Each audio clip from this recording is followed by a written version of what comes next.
નમસ્કાર, આપની સાથે હું છું વિધાતા। તો આજે 5 રાજ્યોના પરિણામ પર સૌ કોઈની નજર છે, ત્યારે બંગાળની જો વાત કરીએ, શરૂઆતી ટ્રેન્ડમાં ટીએમસી આગળ ચાલી રહ્યું છે। ટીએમસી 58 બેઠકો પર આગળ છે, બંગાળમાં 55 બેઠકો પર ભાજપ આગળ છે। તો કાંटे की टक्कर ભાજપ અને ટીએમસી વચ્ચે। તો બંગાળમાં જે શરૂઆતી ટ્રેન્ડ છે, रुझान છે, તે સામે આવી રહ્યું છે, જેમાં એક પછી એક થોડા બદલાવ પણ જોવા મળી રહ્યા છે। બીજેપી અને ટીએમસી વચ્ચે કાંટાની ટક્કર। ટીએમસી 52 सीटों पर, જ્યારે કે खास કરીને ભાજપ જે છે 49 सीटों पर આગળ ચાલી રહ્યું છે। હાઈ પ્રોફાઇલ સીટ નંદીગ્રામમાં સુવેન્દુ અધિકારી આગળ ચાલી રહ્યા છે, તો સીએમ મમતા બેનર્જી હાલમાં પાછળ ચાલી રહ્યા છે, તેવા પણ અપડેટ। તો આપને પણ જણાવી દઈએ કે સૌથી પહેલા પોસ્ટલ બેલેટની મતગણતરી છે, તેની શરૂઆત થઈ છે।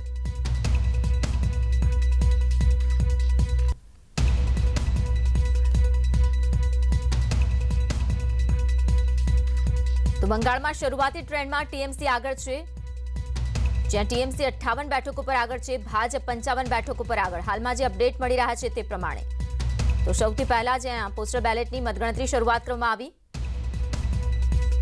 તો અત્યાર સુધી જ્યાં रुझान સામે આવી રહ્યા છે તેમાં ટીએમસી આગળ છે।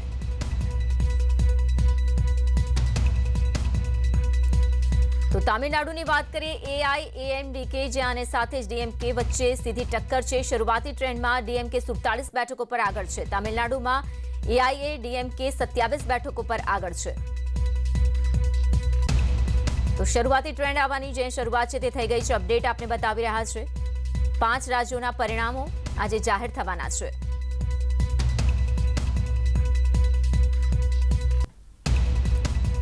તો આસામની પણ વાત કરીએ, શરૂઆતી ટ્રેન્ડમાં અહીં ભાજપ આગળ ચાલી રહ્યું છે। આસામમાં ભાજપ 23 બેઠક પર આગળ છે, ભાજપ આગળ છે, જ્યારે કે કોંગ્રેસ 11 બેઠકો પર ચાલી રહ્યું છે।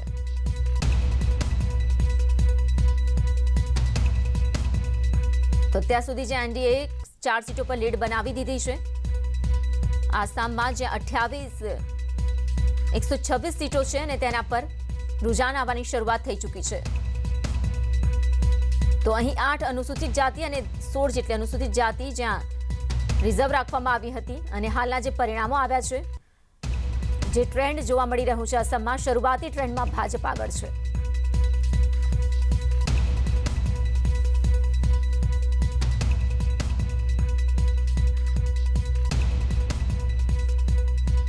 તો આપણી પશ્ચિમ બંગાળ વિશે પણ જણાવી દઈએ કે ત્યાં પણ જે શરૂઆતી ટ્રેન્ડ છે તે આવવાની શરૂઆત થઈ ચૂકી છે। વેસ્ટ બેંગોલમાં ખાસ કરીને હિન્દી ભાષી વોટર્સ છે તેની બોલબાલા જોવા મળી રહી છે। તો અહીં તૃણમૂલ અને ભાજપા વચ્ચે કાંટેની ટક્કર છે। બંગાળમાં 55 બેઠકો પર ભાજપ આગળ, બંગાળમાં શરૂઆતી ટ્રેન્ડમાં ટીએમસી આગળ છે।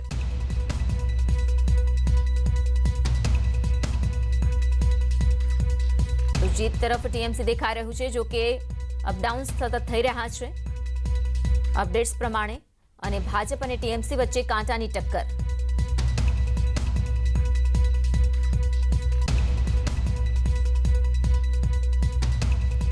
તો શરૂઆતી જે ટ્રેન્ડ આવી રહ્યા છે તેમાં બંગાળમાં 55 બેઠક સાથે ટીએમસી આગળ ચાલી રહ્યું છે।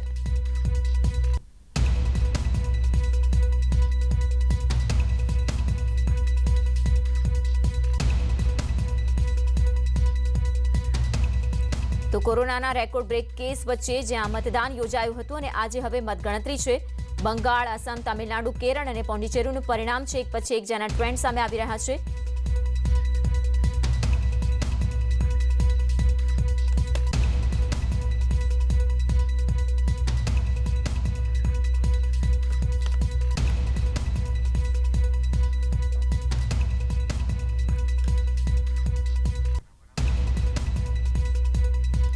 तो कोलकाता से जुड़ा रहा है संवाददाता शबाना। शबाना, अभी जो शुरुआती ट्रेंड आ रहे हैं सामने, बताइए क्या ज्यादा अपडेट्स?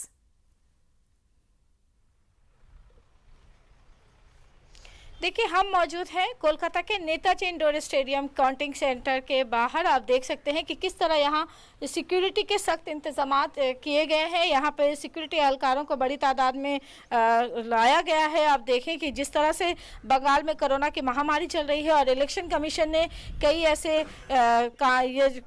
व्यवस्था बनाए हैं, कई ऐसे गाइडलाइन जारी किए हैं जिसके मुताबिक काउंटिंग सेंटर के बाहर किसी भी तरह की किसी भी पॉलिटिकल पार्टी की भीड़ जो है वो जमा नहीं हो पाए, और इसी भीड़ पर काबू पाने के लिए यहाँ सिक्योरिटी के सख्त इंतजामात किए गए हैं। और यही वो काउंटिंग सेंटर है जहाँ वोटों की गिनती चल रही है। बैलेट पेपर पर जो वोटिंग हुई है उसकी गिनती हो रही है। सीआरपीएफ की निगरानी में बैलेट पेपर काउंटिंग सेंटर में लाए गए हैं और अब कुछ ही देर में ईवीएम के जो ईवीएम के जो है मशीन है वो खोली जाएगी और ईवीएम की वोटों की गिनती होगी। तो एक लंबा इलेक्शन प्रोसेस जो बंगाल में देखने को मिला। आज फैसले की घड़ी है। हालांकि फैसला लोगों ने बहुत पहले ही सुना दिया है, लेकिन क्या फैसला सुनाया है वो आज लोगों के सामने आ जाएगा। जो लोग नजरें जमाए बैठे हैं बंगाल पर, बंगाल किसके कब्जे में जाएगा, किस सियासी पार्टी के झोली में बंगाल जाएगा, कौन सी सियासी पार्टी अपनी कदम जमाने में और सत्ता पाने में कामयाब होगी, इस पर लोगों की निगाहें हैं। तो वो अब कुछ ही देर में साफ हो जाएगा। कांटे की टक्कर है। बीजेपी भी आगे बढ़ रही है और ममता बनर्जी भी आगे बढ़ रही हैं। तो कुछ ही देर में ट्रेन जो है वो सामने आएगा। कुछ ही देर हम कह सकते हैं कि ईवीएम मशीन की जो वोटों की गिनती भी अभी शुरू हुई है। आप देखें कि ये काउंटिंग सेंटर के बाहर किस तरह से भीड़ है। पूरे इलाके को छावनी में तब्दील कर दिया गया है। किसी भी तरह की आवाजाही पर रोक लगा दी गई है। लोग जो है यहाँ जमा नहीं हो पा रहे हैं और चप्पे चप्पे पर पुलिस की निगरानी रखी गई है। तो तमाम तर हिफाजती इंतजामात के साथ आज जो है वोटों की गिनती हो रही है। जी बिल्कुल से जिस तरह से आप बोल रहे हैं कि बीजेपी और टीएमसी के बीच में कांटे की टक्कर है, इसी के साथ हाई प्रोफाइल सीट की जो बात की जाए नंदीग्राम की, वहां पर किस तरह की बढ़त, वहां का क्या माहौल? देखिए, नंदीग्राम पर निगाहें टिकी है क्योंकि नंदीग्राम की सीट से न सिर्फ 2 नेता जीतेंगे बल्कि 2 सियासी पार्टियों की किस्मत का फैसला भी होगा। जिस तरह से शुभेंदु अधिकारी, आपको याद होगा रितिका कि जिस तरह से शुभेंदु अधिकारी ने कहा कि अगर वो जीत नहीं पाते हैं तो वो सियासत छोड़ देंगे, वही ममता बनर्जी की पूरी सियासी पार्टी जो है तृणमूल कांग्रेस ममता बनर्जी के दम पर टिकी है और ममता बनर्जी के लिए एक करो और मरो की लड़ाई है। ममता बनर्जी मुख्यमंत्री हैं, बंगाल की एक मजबूत फेस है। और जिस तरह से ममता बनर्जी ने बार बार ये नारा लगाया था कि बंगाल के लोग बंगाल की बेटी को ही चाहते हैं, तो ऐसे में बंगाल की ये बेटी, बंगाल की ये मुखिया नंदीग्राम के लोगों के दरमियान कितनी अपनी जगह बना पाई है, क्योंकि शुभेंदु अधिकारी भी उसी नंदीग्राम से आते हैं, ममता बनर्जी के साथी रहे थे, बाद में बीजेपी में शामिल हुए और बीजेपी ने शुभेंदु अधिकारी के कांधे तले या शुभेंदु अधिकारी को सामने रखकर बंगाल की सत्ता हासिल करने का ख्वाब देखा है, बंगाल की सत्ता हासिल करने का दावा किया है। तो ऐसे में अब शुभेंदु अधिकारी पर जो दाव लगाया है बीजेपी ने, ये बीजेपी के लिए भी करो और मरो की लड़ाई है।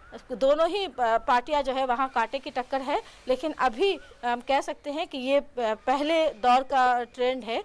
अभी भी साफ जो स्थिति है, जो वहाँ का जो नंदीग्राम की जो पूरा एक बड़ा इलाका है नंदीग्राम, और वहाँ जिस तरह से जैसे जैसे वोटों की गिनती होगी मामला जो है वो साफ होगा। तो कुछ देर और इंतजार करें और इसके बाद जो है वो समझ में आएगा कि नंदीग्राम किसकी झोली में जाता है। जी बिल्कुल शबाना, धन्यवाद जानकारी के लिए। તો હાલમાં શરૂઆતી જે ટ્રેન્ડ છે તે સામે આવી રહ્યું છે। ટીએમસી હાલમાં આગળ ચાલી રહી છે। કાંટેની ટક્કર છે બીજેપી અને ટીએમસી વચ્ચે। તો ખાસ કરીને હાઈ પ્રોફાઇલ સીટ પર જેમ અમારા સંવાદદાતાએ જણાવ્યું કે એક તરફ જ્યાં શુભેન્દુ અધિકારીએ જેમણે દાવો કર્યો હતો જીતનો અને તેઓ નહીં જીતે તો તેને લઈને તેમણે રાજકારણમાંથી જ્યાં એક્ઝિટ કરવાને લઈને પણ જણાવ્યું હતું, તો બીજી તરફ મમતા બેનર્જી જેમને તેની દીકરી માનવામાં આવે છે તે પણ પોતાની જીતના દાવા કરી રહ્યા છે। આગળ વધીએ પંચમહાલની વાત કરીએ। મોરવા હડફની પેટા ચૂંટણીનું પરિણામ પણ આજે જાહેર થવાનું છે। મતગણતરીની શરૂઆત થઈ ચૂકી છે। બેલેટ પેપરની મતગણતરી પૂર્ણ થઈ છે। હાલમાં જે અપડેટ મળી રહ્યા છે તો ઈવીએમની પ્રથમ રાઉન્ડની ગણતરીની શરૂઆત થઈ ચૂકી છે। કોંગ્રેસના ઉમેદવાર સુરેશ કટાડા જે છે મતગણતરી સ્થળે પહોંચ્યા છે। સુરેશ કટાડા જેઓ હાલમાં જણાવી રહ્યા હતા તે પહેલા પણ કે તેઓ દાવો કરી રહ્યા હતા, તો જિલ્લા પોલીસ વડાએ તેમની મુલાકાત લીધી છે। મતગણતરી સ્થળની તેમણે મુલાકાત લીધી છે। તો સુરેશ કટારા જેઓ खूब ज पायाना कार्यकर है कांग्रेसना, तो बीजी तरफ भाजपथी ज्यां निमिषाबेन पण पोतानी जीतनो दावो करी रह्या हता, तेओ पण ખાસ એક કહી શકાય કે શિક્ષિત મહિલા છે અને તેમની પણ જીતના દાવા થઈ રહ્યા છે. હવે ભાજપ અને કોંગ્રેસ વચ્ચે જે સીધી ટક્કર છે, બંને ઉમેદવારોમાંથી કોણ બાજી મારે છે તે ચોક્કસથી જોવું રહ્યું. પરંતુ હાલમાં આપણે અપડેટ જણાવી દઈએ કે ઈવીએમની જે પ્રથમ રાઉન્ડની મતગણતરી છે તે શરૂ થઈ ચૂકી છે. તો વધુ માહિતી આપશે સંવાદદાતા રાજેશ. રાજેશ, અત્યારના અપડેટ શું છે આપની પાસે? જી વિધાતા, બિલકુલ જે મોરવા વિધાનસભાની ચૂંટણીની પેટા ચૂંટણીની મતગણતરી છે શરૂ થઈ ગઈ છે. બેલેટ પેપરની જે મતગણતરી છે પૂર્ણ થઈ ગઈ છે. સાથે સાથે જે ઈવીએમનો જે પ્રથમ રાઉન્ડ છે શરૂ કરી દેવામાં આવે છે. જે ઈવીએમનો પ્રથમ રાઉન્ડ છે તેની સાથે સાથે જે બેલેટ પેપર છે તેમાં કોણ આગળ છે મતગણતરીમાં તે થોડીક ક્ષણમાં હમણાં જે જાહેર થશે અને જેના બાદ ખ્યાલ આવી શકશે કે હાલ કોણ આગળ ચાલી રહ્યું છે. બીજી તરફ જી રાજેશ, અત્યારની વ્યવસ્થા અને આયોજનની જો વાત કરવામાં આવે, ત્યાંનો કેવો માહોલ, કેવી વ્યવસ્થા ત્યાંની જોવા મળી રહી છે? કારણ કે એક તરફ કોરોનાનો કેર છે, બીજી તરફ હાલમાં મતગણતરી ચાલી રહી છે. ત્યાંના માહોલ વિશે, વ્યવસ્થા વિશે પણ જણાવશો. જી વિધાતા, બિલકુલ અહીંના જે વ્યવસ્થાની વાત કરવામાં આવે તો અહીંયા કોરોનાની ગાઈડલાઈન છે ચુસ્ત પાલન કરવામાં આવી રહ્યું છે. સાથે સાથે જે વ્યવસ્થા છે મતગણતરીના ટેબલોની વ્યવસ્થા છે એના માટે પણ 3 જેટલા હોલ ઉભા કરવામાં આવે છે, જેથી સોશિયલ ડિસ્ટન્સ જળવાય રહે. આ ઉપરાંત જે પોલીસ કર્મચારીઓ અને જે મતગણતરીમાં જોડાયેલો સ્ટાફ અને મીડિયા કર્મીઓ સિવાય અંદર કોઈ પણ વ્યક્તિને, એજન્ટો સિવાય કોઈ પણ વ્યક્તિને પ્રવેશ આપવામાં નથી આવ્યો. થોડીક ક્ષણો પહેલા જ જે જિલ્લા પોલીસ વડા છે તેઓએ પણ સ્થળની મુલાકાત લીધી અને જરૂરી સૂચના આપી અને તમામને સોશિયલ ડિસ્ટન્સ જાળવવા માટેની સૂચનાઓ આપી હતી. બિલકુલથી રાજેશ, આ સાથે જ કોંગ્રેસના ઉમેદવાર સુરેશ કટારાએ પણ મતગણતરી સ્થળની મુલાકાત લીધી હતી. આ દરમિયાન તેમણે શું કહ્યું છે? જી બિલકુલ, જે સુરેશભાઈ કટારા છે તેઓ મતગણતરી સ્થળે આવ્યા હતા. બેલેટ પેપરની જે મતગણતરી ચાલી રહી હતી તેમાં તેઓ ઉપસ્થિત રહ્યા હતા અને જે ઈવીએમ હોલમાં જે ગણતરી થઈ રહી છે ત્યાં પણ તેઓ મુલાકાત લઈ રહી હતી. જોકે આ ક્ષણે તેઓએ બોલવાનું ટાળ્યું હતું, કોઈ પ્રતિક્રિયા આપી નથી. પરંતુ ચોક્કસ અત્રે ભાજપના જે ઉમેદવાર છે હજી સુધી અહીંયા જે મતગણતરી સ્થળ છે ત્યાં આવ્યા નથી. જી આભાર રાજેશ આ તમામ માહિતી બદલ. આગળ વધી બનાસકાંઠામાં રેમડેસિવિર સાથે એકની અટકાયત કરી લેવામાં આવી છે. પાલનપુરમાં એસઓજીએ કાર્યવાહી કરી છે. ગેરકાયદેસર રીતે ખરીદી કરતો હતો, ઊંચા ભાવે તેનું વેચાણ કરવામાં આવી રહ્યું હતું. તો સદ્દામ હુસેન રહુમાની અટકાયત કરવામાં આવી છે. પાલનપુર પૂર્વ પોલીસે સમગ્ર મામલે વધુ તપાસ હાથ ધરી છે.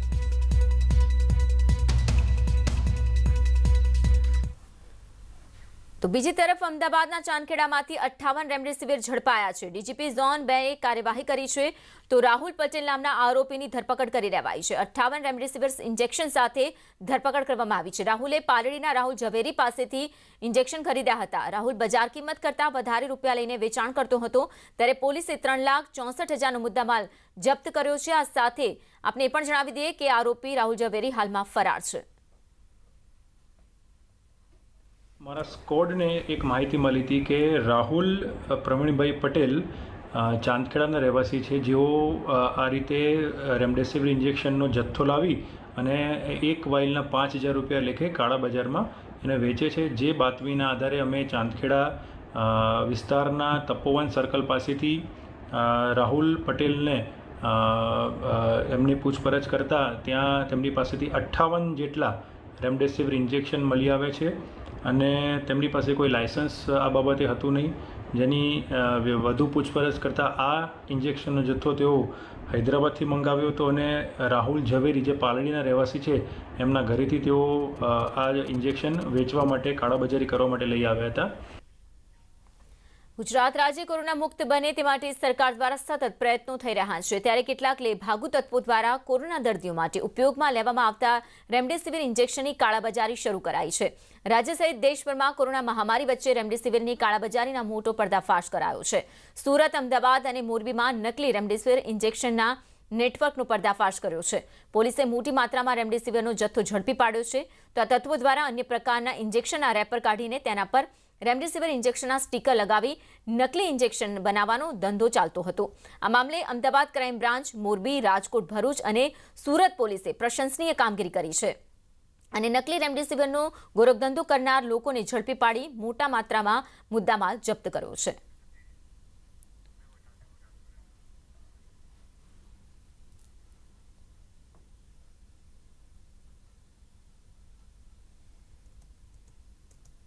અમદાવાદ પોલીસ, મોરબી પોલીસ તાત્કાલિક ગઈ અને સ્થાનિક ત્યાં crime branch, Ahmedabad city crime બ્રાન્ચની મદદ લઈ ત્યાં રેડ કરી જુહાપુરામાં તો ત્યાં એક આ સપ્લાયર જે છે મોહમ્મદ આસિમ ઉર્ફે આસિફ તથા રમીઝ કાદરી એ લોકોના ઘરમાંથી 1117 રેમડેસિવિર ઇન્જેક્શન જે છે એ મળ્યા અને 17 lakhs કેશ પણ મળી આવ્યું.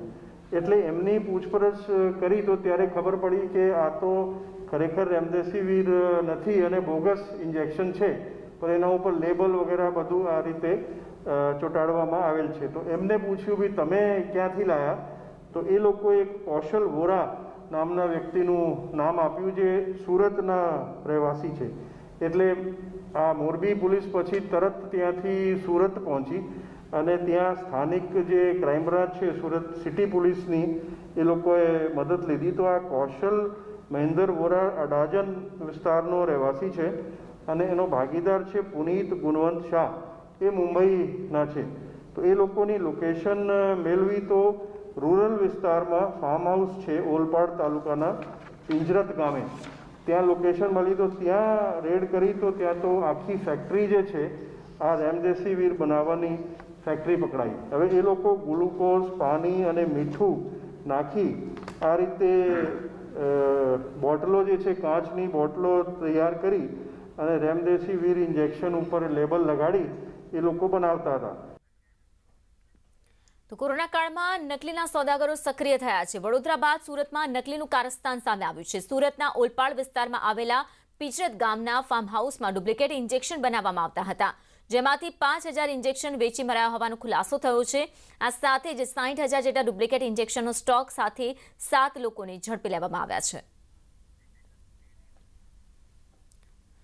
તો હવે તમને બતાવીશું કે કેવી રીતે બનાવતા હતા નકલી ઇન્જેક્શન. આ ઇન્જેક્શન કોઈ કંપનીમાં નહીં પણ ફાર્મ હાઉસમાં બનતા હતા.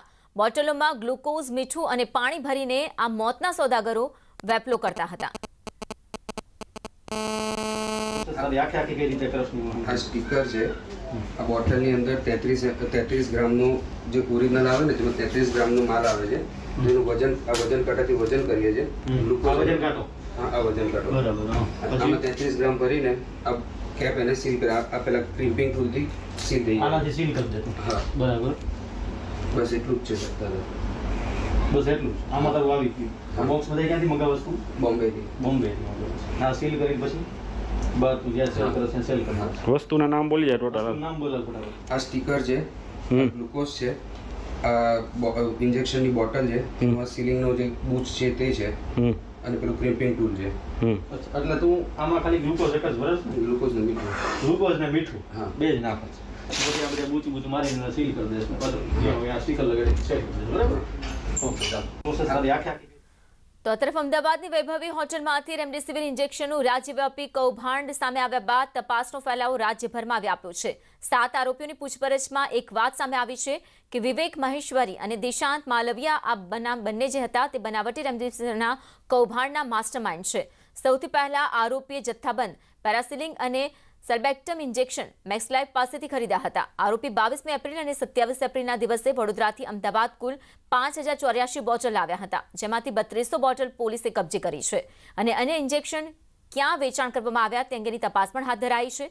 હોસ્પિટલમાં દાખલ દર્દીઓ માટે જરૂરી રેમડેસિવિર ઇન્જેક્શન બ્લેકમાં મળતા હોવાની માહિતીના આધારે ન માત્ર અમદાવાદ, વડોદરા પરંતુ રાજ્યના તમામ છેવાડાથી લોકો અમદાવાદથી ખરીદતા હતા, જેમાંથી મોટો જથ્થો લઈ જનારા 6 લોકોના નામ પોલીસ તપાસમાં સામે આવ્યા, જેમાં મોરબીના હિતેશભાઈ 100 ઇન્જેક્શન, લુણાવાડાના Niresh Goswami 100 injection, Sanjaybhai 95 injection, Jasiben 50 injection, પાલનપુરના ફૈઝલ 50 ઇન્જેક્શન, દીપક અને ભાવનાબેન 30 ઇન્જેક્શન લઈ ગયા હોવાની વાત સામે આવી. જેથી આ ઇન્જેક્શન શા માટે ખરીદાયા અને તેનો ઉપયોગ કેવી રીતે કર્યો તે અંગેની તપાસ હાથ ધરાઈ. ક્રાઇમ બ્રાન્ચની પ્રાથમિક તપાસમાં એક પણ વ્યક્તિના મોતના સમાચાર સામે નથી આવ્યા. જેણે આ ઇન્જેક્શન લીધા છે તેમ છતાં તમામ ઇન્જેક્શન લેનારા લોકોની માહિતી પોલીસે એકઠી કરી છે. આ સાથે જ રાયપુરની જે દુકાનમાં ઇન્જેક્શનના લેબલ છપાતા હતા ત્યાંથી વધુ 2500 જેટલા સ્ટીકર કબજે કરાયા છે, જે અંગે પણ પોલીસ તપાસ કરી રહી છે. ત્યારે પોલીસ તપાસમાં શું સામે આવે છે તે જોવું મહત્વનું રહેશે. તપાસ દરમિયાન જાણવા મળેલ હતું કે આરોપીઓએ ચાંગોદર ખાતે મેક્સ સાયન્સ લાઈફ નામની કંપની છે ત્યાંથી આ એન્ટીબાયોટિક વાયલ્સ લીધેલા હતા, જેમાં એ મોટાભાગે પીપ્રાસિલિન કંપની અને બીજા સેલ્બેક્ટમ આ બંનેના એન્ટીબાયોટિક્સની જે વાયલ્સ છે એ વાયલ્સને ઉપરના જે રેપર્સ છે એને ઉખાડી અને હેટ્રો અને ઝુબિયાર આ કંપનીના એક જે પ્રિન્ટિંગ છે એ એના ઉપર રેપ કરી અને બોક્સ બનાવી અને માર્કેટમાં વેચાણ કરતા હતા. પિપ્રાસિલિન અને સેલ્બેક્ટમ જે ટોટલ 2204 અને 2880 અનુક્રમે 5000 અને 84 એન્ટીબાયોટિક્સ બંને કંપનીની વાયલ્સ લાવ્યા હતા. એમાંથી બરોડા પોલીસ અને અમદાવાદ ક્રાઇમ બ્રાન્ચ દ્વારા સંયુક્ત રીતે અત્યાર સુધીમાં કાચો માલ અને બોક્સ પેકિંગ થઈ ગયેલા ઝુબિયારના ઇન્જેક્શન્સ થઈને હાલ સુધીની તપાસમાં 3122 વાયલ્સ કબજે થયા છે. રાજ્યમાં છેલ્લા કેટલાક દિવસથી કોરોનાનો આંક સતત 14,000ને પણ પાર પહોંચ્યો છે, પરંતુ આખરે તેમાં આંશિક ઘટાડો નોંધાયો. ગુજરાતમાં 24 કલાકમાં કોરોનાના 13,847 નવા કેસ નોંધાયા છે. કોરોનાથી વધુ 172 દર્દીના મોત થયા તો 10,582 દર્દીઓ રિકવર થયા. હાલમાં ગુજરાતમાં કોરોનાનો રિકવરી રેટ 73.78% થયો છે. અમદાવાદની જો વાત કરીએ તો 24 કલાકમાં કોરોનાના કુલ 5,060 કેસ નોંધાયા અને 22 લોકોના મોત નીપજ્યા. તો આ તરફ સુરતમાં કોરોનાના 2,188 કેસ છે, જ્યાં 24 દર્દીઓના મોત થયા. વડોદરામાં કોરોનાના 783 કેસ, 17 દર્દીના મોત. ગાંધીનગરમાં કોરોનાના કુલ 320 કેસ નોંધાયા છે, તો રાજકોટમાં 700 કેસ અને 14 દર્દીઓના કોરોનાથી મોત થયા છે.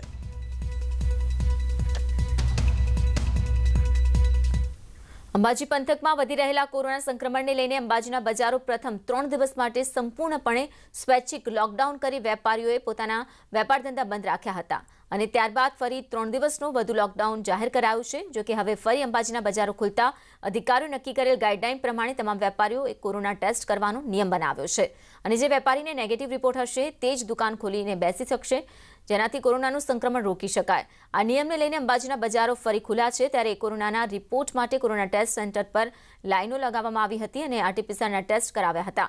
જોકે હજુ સુધી 50% જેટલા લોકોએ કોરોના ટેસ્ટ કરાવ્યા જ નહીં, હજી ટેસ્ટિંગ ચાલી રહ્યું છે. જોકે આ નિયમને વેપારીઓ પણ આવકારી રહ્યા છે. તમામ વેપારીઓ ફરજિયાત ટેસ્ટ કરાવે તેવી ઈચ્છા વ્યક્ત કરી છે અને જે વેપારીને પોઝિટિવ રિપોર્ટ હોય તેને દુકાન ન ખોલવા માટે ભલામણ કરાઈ છે. આ સાથે તમામ વેપારીઓ ફરજિયાત કોરોના પ્રતિરોધક રસીકરણ કરાવે તેની પણ વાત જણાવવામાં આવી છે. સ્વૈચ્છિક લોકડાઉન એટલામાં રાખ્યું છે કે સંક્રમણ અટકે અને જ્યારે પણ માર્કેટ ચાલુ થશે ત્યારે સરકારે એમ કીધું જેને પાસે આરટીપીસીઆરનું ટેસ્ટ રિપોર્ટ હશે અને નેગેટિવ રિપોર્ટ હશે એ જ દુકાન ખોલી શકશે. એટલે મને એ સારું લાગ્યું કે સરકારનો નિયમ બહુ સારો છે કે ભાઈ નેગેટિવ વાળો ધંધો કરી શકે, એટલે એના હિસાબથી આપણું આ જે પણ કોરોનાનું સંક્રમણ અટકી શકે. જૂનાગઢના ગીર નેચર સફારી વિઝિટ બંધ કરવામાં આવ્યું છે. ગિરનાર ડીસીએફ દ્વારા ટ્વીટ કરીને આ અંગેની જાણકારી આપવામાં આવી છે. કોવિડ મહામારીને લઈને સફારી બંધ કરવામાં આવી છે અને બીજો હુકમ ન થાય ત્યાં સુધી પ્રવાસીઓ માટે બંધ રહેશે.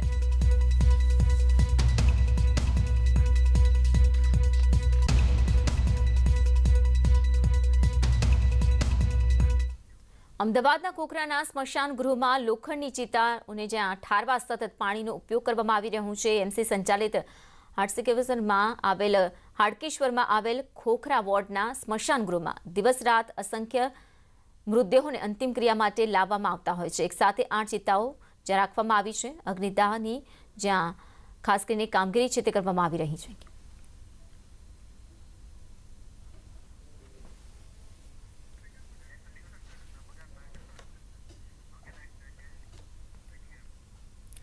સુરતના નાગરિકોને વિનામૂલ્યે મળશે 1 લાખનું કોરોના વીમા કવચ, જેનું નામ અપાયું છે CR પાટીલ કોરોના વીમા કવચ. કોરોનાએ અનેકોની જિંદગી ઉજાડી દીધી. જેની પાસે રૂપિયા છે તે તો સારી હોસ્પિટલમાં હજુ સારવાર પણ લઈ શકે છે, પરંતુ જે આર્થિક રીતે નબળા છે અને સરકારી હોસ્પિટલમાં પણ બેડ ફૂલ હોવાના કારણે દર ભટકી રહ્યા છે, તેવા લોકોને આર્થિક રીતે મદદ કરવાનો પ્રયત્ન કર્યો છે ભાજપના જ કાર્યકર્તા અને મુક્તિ તિલક ફાઉન્ડેશને. મુક્તિ તિલક ફાઉન્ડેશન દ્વારા સુરતના નાગરિકો માટે SBI બેંકના સહયોગથી CR પાટીલ કોરોના કવચ વીમા યોજનાનો 1 મે થી શુભારંભ કરાયો. ભાજપ પ્રદેશ અધ્યક્ષ CR પાટીલના હસ્તે આ યોજનાનો શુભારંભ કરાયો, જેનું નામ પાટીલના નામ પર જ રખાયું છે. તારીખ 1 મે થી 5 મે સુધી આ પોલિસી ખરીદવાની છે. 1 મે થી 5 મે સુધી પોલિસી ખરીદેલી હશે એમને જ આ પ્રીમિયમની રકમ મળવાપાત્ર થશે, જેની અંદર વીમો 1 લાખ રૂપિયાનો અને સમય મર્યાદા 6.5 મહિનાની, એટલે કે 195 દિવસની સમય મર્યાદા આ સ્પેશિયલ કોરોનાની પોલિસી છે. આમાં કોરોનાની એમને સારવાર ટોટલ ગવર્મેન્ટ એપ્રુવડ જે પણ હોસ્પિટલ છે એની અંદર ફ્રી મળશે અને એમને પરત 1 લાખ રૂપિયા મળશે. આપને જણાવી દઈએ કે એસબીઆઈ લાઈફ ઇન્સ્યોરન્સની ઓનલાઈન સ્કીમ સાથે તેનું જોડાણ કરાયું છે. 1 મે થી 5 મે સુધી પોલિસી ખરીદવી પડશે. 1 લાખ રૂપિયાનો વીમો રહેશે. 18 થી 65 વર્ષના લોકો લઈ શકશે લાભ. 6.5 મહિનાની મુદત રહેશે. તો સરકાર માન્ય કોવિડ હોસ્પિટલમાં જ તે માન્ય રહેશે. જો કે આ પ્રકારના સહયોગને લોકો આવકારી પણ રહ્યા છે. કીર્તિશ પટેલ, ન્યૂઝ 18 ગુજરાતી, સુરત. નેટવર્ક 18 સુનિશ્ચિત કરવા માંગે છે કે દરેક ભારતીયોને કોરોનાની રસી મળે. રસીકરણ સામે જાગૃતતા લાવવા માટે નેટવર્ક 18 અને ફેડરલ બેંકની પહેલ સંજીવની શોર્ટ ઓફ લાઈફને સપોર્ટ કરો. Expert Apollo 24/7.